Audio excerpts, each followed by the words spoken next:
Bueno, muy bien, aquí estamos con el ministro coordinador. ¿Cuál es el cargo tuyo finalmente, Mario, en la jefatura de ¿Cuántos gabinete? nombres de cargo te pusieron también? Sí. ¿Cuál es, qué dice la tarjeta, digamos? La tarjeta dice Secretario de Coordinación Interministerial. Mirá vos. Ajá. Y como dice algún colega del gabinete, somos semi-vicejefes, porque somos vicejefes de gabinete, pero por la mitad. La otra mitad con Lopetegui. Repartido con Lopetegui. Pero en alguna medida, ¿ustedes qué son? Los controllers de Marcos Peña, vos y Gustavo Lopetegui, son los que de alguna manera, digamos, auditan todo lo que todo el mundo le trae al jefe de gabinete. ¿Esto es más o menos así? No, diría, la palabra controller o la palabra auditar no me identifica para nada, te diría. Más bien, intentamos hacer que todos trabajemos en equipo. Ese fue el pedido que nos hizo el presidente Macri cuando nos convocó, con la convicción de que lo que la Argentina necesita no es un iluminado, sino que trabajemos juntos, en equipo dentro del gobierno y en equipo con la sociedad. Y el mandato es ese: queremos trabajar en equipo y queremos que ustedes nos ayuden a lograr que todo el gabinete trabaje en equipo. Pero digamos, para entenderse en el enorme peso que es el gobierno, da la sensación de que el jefe de gabinete lo que dijo es, bueno, me busco, digamos, dos empresarios súper probados que han, digamos, ejercido controles, y bueno, yo me puedo dedicar más a la política mientras me cuidan las espaldas. Y la gestión. Y la gestión, sobre todo, Lopetegui y Quintana. A ver, si me quiero poner un poquito más técnico, nosotros nos hemos organizado dentro de la jefatura de gabinete con 6 funciones. Una es ayudar a los ministerios en el planeamiento estratégico y siguiendo la gestión de los ministerios. Otra es lo que en el Reino Unido se llama Delivery Unit, que es asegurar que los proyectos estratégicos, los proyectos prioritarios del presidente se ejecuten. Seguir los temas. Claro. Seguir los temas prioritarios de la agenda del presidente. Otra de las funciones es liderar las mesas de coordinación interministerial. Hoy tenemos 10 mesas de trabajo donde se convocan distintos ministerios, por ejemplo, el Gabinete Económico, el Gabinete de Desarrollo Humano, el Gabinete de Cambio Climático, y así como eso hay otras mesas. También tenemos un equipo que es como un pequeño equipo de pensamiento estratégico, pensando en el largo plazo, que se llama Argentina 2030. Un equipo de comunicación. Lo del plan productivo que presentaron hoy con gran despliegue allí en Casa de Gobierno, que digamos... El plan productivo es un esfuerzo que venimos trabajando, diría, todos los ministerios que conforman el Gabinete Económico, el Ministerio de la Producción, con el liderazgo de Francisco Cabrera y con Lucio Castro, que estuvo de alguna manera coordinando el equipo de trabajo específicamente, fue el que lo puso en un documento, pero refleja el trabajo de todos los ministros que hacen en el campo económico. Digamos, es una idea hacia dónde quiere ir la Argentina. Nosotros sentimos es largo que plazo, digamos. Cerramos una etapa en estos primeros 7 meses de gobierno, que fue una etapa cuyo objetivo principal fue evitar la megacrisis. Si uno mira la historia económica argentina de las últimas décadas y uno analiza con objetividad la situación heredada, lo que tocaba era una megacrisis. Esas crisis que los argentinos conocemos, esas crisis profundamente dolorosas, con pérdidas masivas de empleo, con caídas del PBI muy significativas, con megadevaluaciones, corrida bancaria. Bueno, la verdad es que muchos auguraban una probabilidad muy alta de que eso era lo que tocaba en el 2016, y nuestro foco en los primeros meses de gobierno fue evitar esa situación. Y la verdad que estamos satisfechos con esa tarea realizada, reconociendo que era inevitable costos que le duelen a la gente, le duelen en su bolsillo y de los cuales somos absolutamente conscientes, costos inevitables, lamentablemente. Sentimos que ahora viene otra etapa, que es la etapa de crecer y de generar empleo. Y para eso es importante tener una hoja de ruta y tener un norte claro. Ahora, y este plan productivo es eso, ¿no? Es un norte para la Argentina. Leyes que permitan, o modificaciones tributarias que permitan bajar impuestos, simplificación, de la creación de una empresa, toda esta agenda que siempre está sobre la productividad y nunca se ejecuta finalmente? Definitivamente las que mencionás son algunas de las medidas que componen este plan productivo. Este plan productivo tiene 8 ejes que hacen a políticas transversales a todos los sectores de la economía y después se complementa con planes sectoriales y planes regionales. Pero definitivamente está orientado a buscar la generación de empleo de manera sostenible y salir de estas crisis cíclicas que nos han hecho tanto daño a los argentinos. Ahora, ahí es donde, digamos, nos metemos un poquito en el debate del presente, mirando el corto plazo o el mediano plazo en alguna medida. Y yo ahí lo que veo que la calle está dividida, digamos. Por un lado está el gobierno y algunos economistas muy serios, buenos amigos de este programa, Sí. que han acertado pronósticos en el pasado, caso Nicolás Dujovne, Miguel Bain, seguramente algún otro más, que dicen sí, efectivamente, lo peor ya pasó y hay una chance importante de que se empiece a arrancar y que el año que viene se crezca y bueno, y un poco lo que plantea el gobierno. Pero hay otro sector, digamos, que lo que dice es, mirá, la Argentina está muy cara, el dólar de 15 quedó barato, yo estuve en Corrientes el fin de semana, hace 2 fines de semana, el sábado y domingo se vacía la ciudad, se van todos a Asunción a comprar cosas, digamos. Lo mismo pasa en Mendoza. Sí, Misiones está pidiendo la rebaja del ITC y en el fondo la discusión es, bueno, no está tan claro que esté terminado el ajuste, que en definitiva de eso estamos hablando, ¿no es cierto? Es decir, y el gobierno ha tenido dificultades para avanzar en el ajuste, caso tarifas, en el sí, claro, la inflación y la devaluación que no fue del todo competitiva. ¿Cómo ves esa discusión? Está dividida la discusión, ¿no? Bueno, nosotros no tenemos ninguna duda respecto a que la Argentina ya frenó su caída, ya pasó lo peor de la crisis en términos de los riesgos de explosión. Nosotros sentimos que lo peor de la bomba ya está desarmada. Todavía la gente no lo vive en su bolsillo y sabemos que eso duele y eso pesa, pero no nos cabe duda ¿por qué demoran las inversiones? En el fondo ese es el tema, ¿no? Bueno, las inversiones siempre reaccionan primero las inversiones más líquidas, ustedes lo saben muy bien esto. Si uno observa desde la salida del default a esta parte, se han levantado más de 30.000 millones de dólares entre la deuda levantada por el gobierno nacional, por los gobiernos provinciales y las empresas privadas. Es decir, que si uno piensa que recién en abril terminamos de aprobar en el Congreso nuestro acuerdo con los holdouts y estamos entrando en el mes de agosto, en estos 4 meses más de 30.000 millones de dólares han ingresado a la economía argentina. Es decir, que buena parte inversiones... de esa plata ha sido emisión de deuda de los estados nacional y no, provinciales, pero me refiero... y para pagar gasto corriente, no para inversión productiva. Bueno, no, para las dos cosas, te diría. Vos sabés que en nuestro presupuesto este año hay más de 220.000 millones de pesos orientados a inversiones de capital por parte del Estado Nacional, lo cual resulta un récord.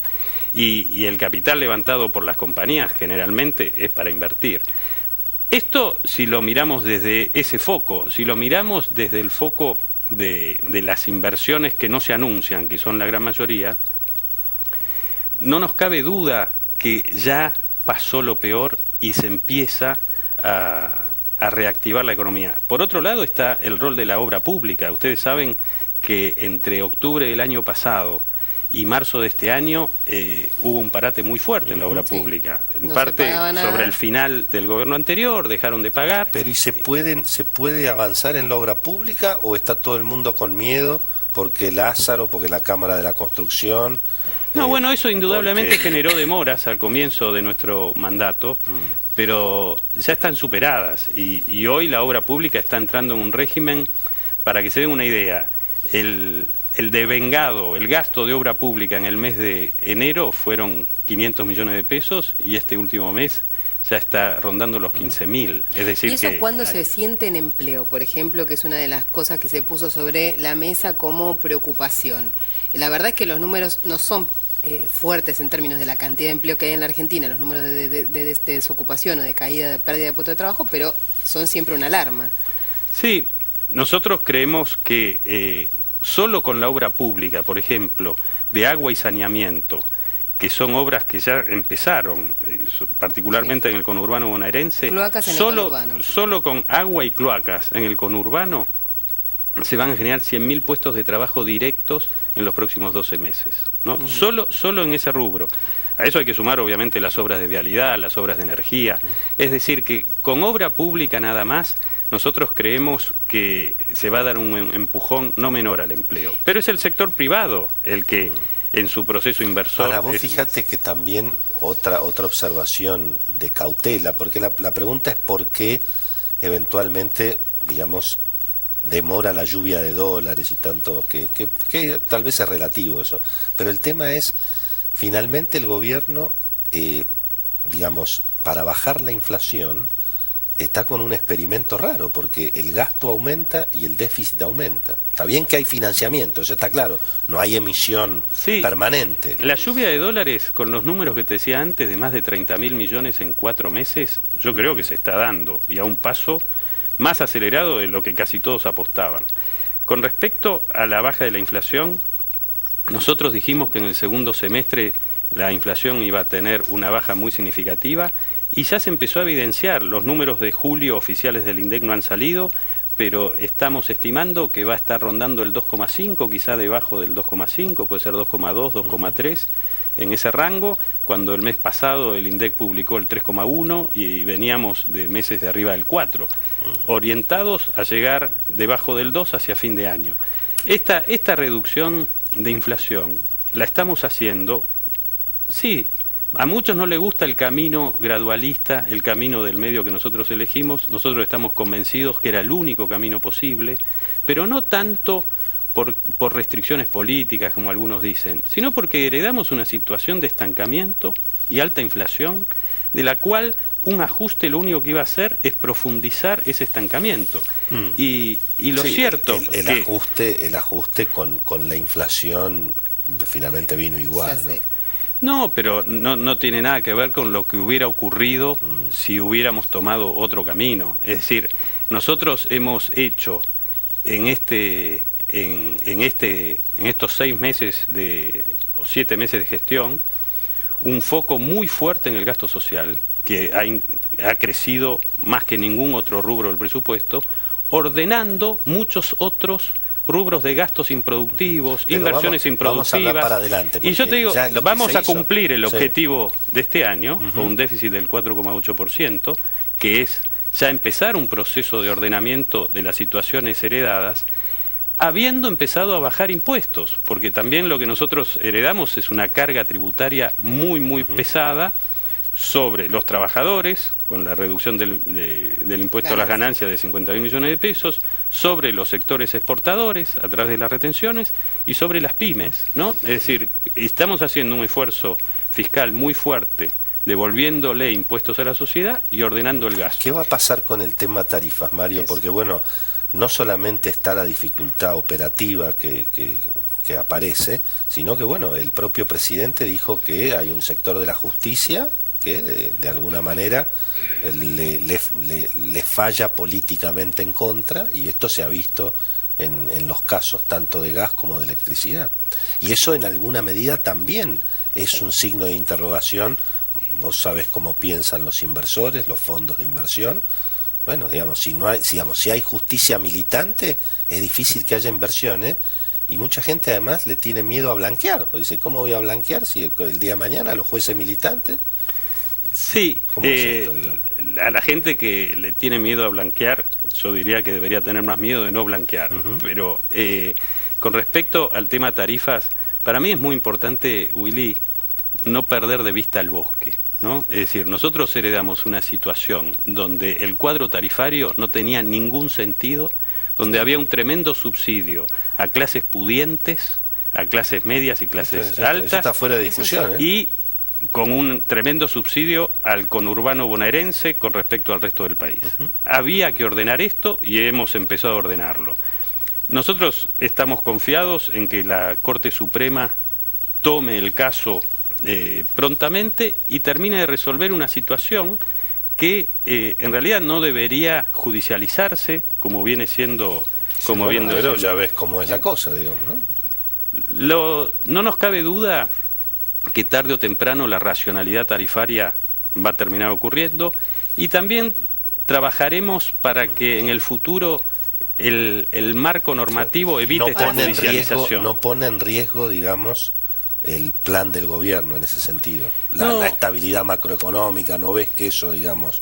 Pero, ¿sabes por qué no pone en riesgo? Porque la Argentina tomó un rumbo de racionalidad, tomó un rumbo de diálogo, de construcción de consensos, que es lo que el mundo está esperando. Y digo, no hace falta más que salir al mundo y conversar con los inversores y conversar con el mundo político y económico, que definitivamente celebra el rumbo que hemos tomado. Y que ese rumbo demore 2 meses más o 1 mes menos la aplicación de un marco tarifario no pone en riesgo en absoluto. Y visto ahora en perspectiva, ¿fue un error no convocar a audiencia pública, no tomarse el tiempo para dar esos pasos y evitar ahora este proceso? ¿O crees que la judicialización hubiera estado presente igual? Yo creo que la judicialización por razones ideológicas no se hubiera evitado, sinceramente. Y cuando nuestros asesores jurídicos entienden que no existió tal error, ahora es porque existía un camino legal que permitía hacerlo de la manera que lo hicimos. La Corte Suprema fallará, y de todos modos las audiencias públicas ya están citadas. En el caso del gas. La Corte tiene que hablar sobre si rige o no rige este marco tarifario, o tiene que hablar sobre quién puede en la justicia hablar de tarifas y quién no. ¿Qué es más importante para ustedes? Bueno, yo creo que lo más importante es lo segundo, pero el resultado que va a implicar es que el marco tarifario va a regir. Está bien. Decime, ¿y el blanqueo? ¿Tenés algún número? ¿Tenés algún pálpito? ¿Cuántas fichas le pone Mario Quintana al blanqueo? Tenemos tantos números. Yo hice un cálculo casero, lo publiqué el otro día en El Cronista. A mí me da que, digamos, puede ser 20.000 millones en propiedades y 80.000 millones en plata.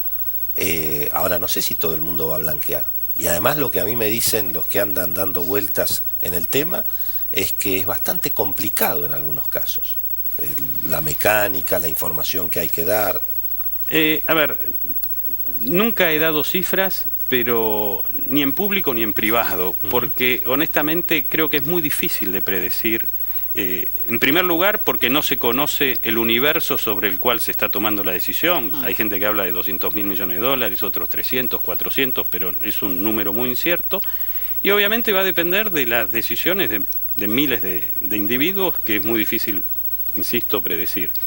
Con respecto a si es complicado, la verdad que hemos trabajado mucho, el equipo de Hacienda, el equipo de AFIP, el equipo de UIF, Banco Central, hemos trabajado mucho para hacer quizá el proceso más serio y más profesional, que cumple con todas las normativas del GAFI en términos de evitar lavado de dinero internacional, y buscando que sea un proceso equitativo, donde los pagadores cumplidores de impuestos tienen su premio, que es algo absolutamente inédito, y donde a los que deciden empezar a pagar como se debe y ordenar su situación, se les dio un menú de alternativas bastante amplio.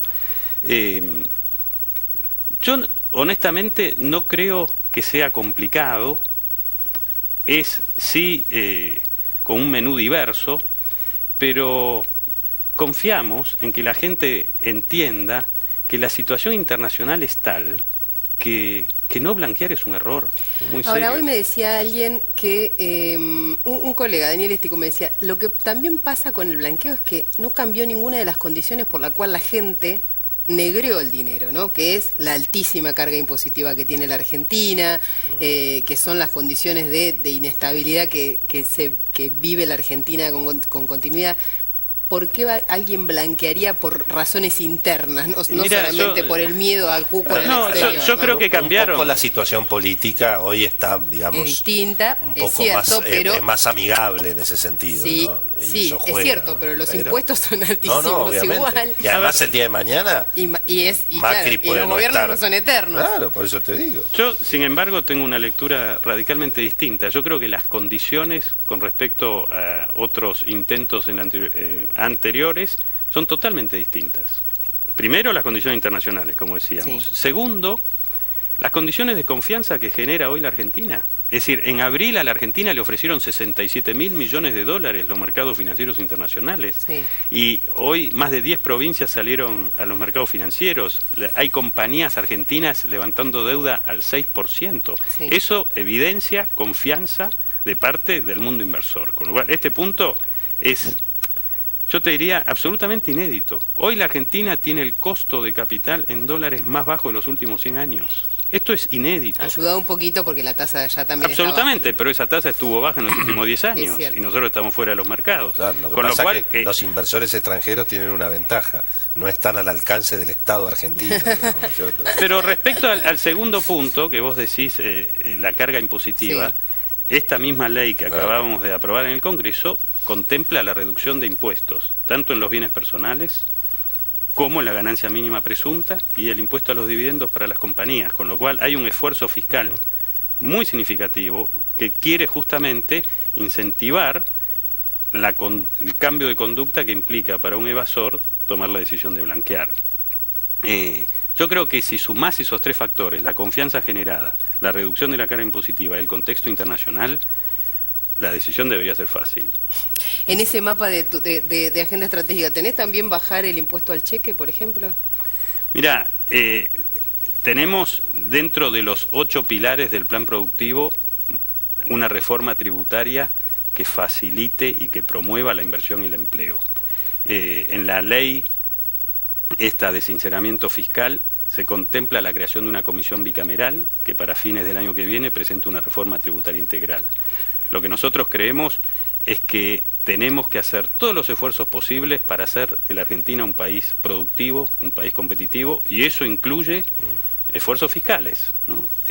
Cuando vaya llegando el fin de año o antes, algunos gremios van a pedir o reapertura de paritarias o bueno, finalmente puede ser que se resuelva con suma fija como viene ocurriendo, pero ¿cómo te imaginás los números del año que viene? Si tuvieras que hacer un pronóstico en términos, ¿cómo ves los salarios el año que viene?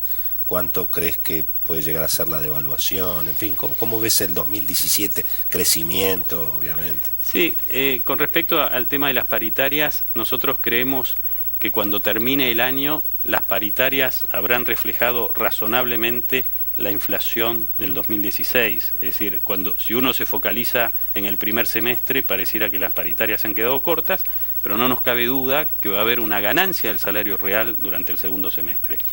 Para el año que viene, lo más importante, Willy, es que Argentina vuelve a crecer.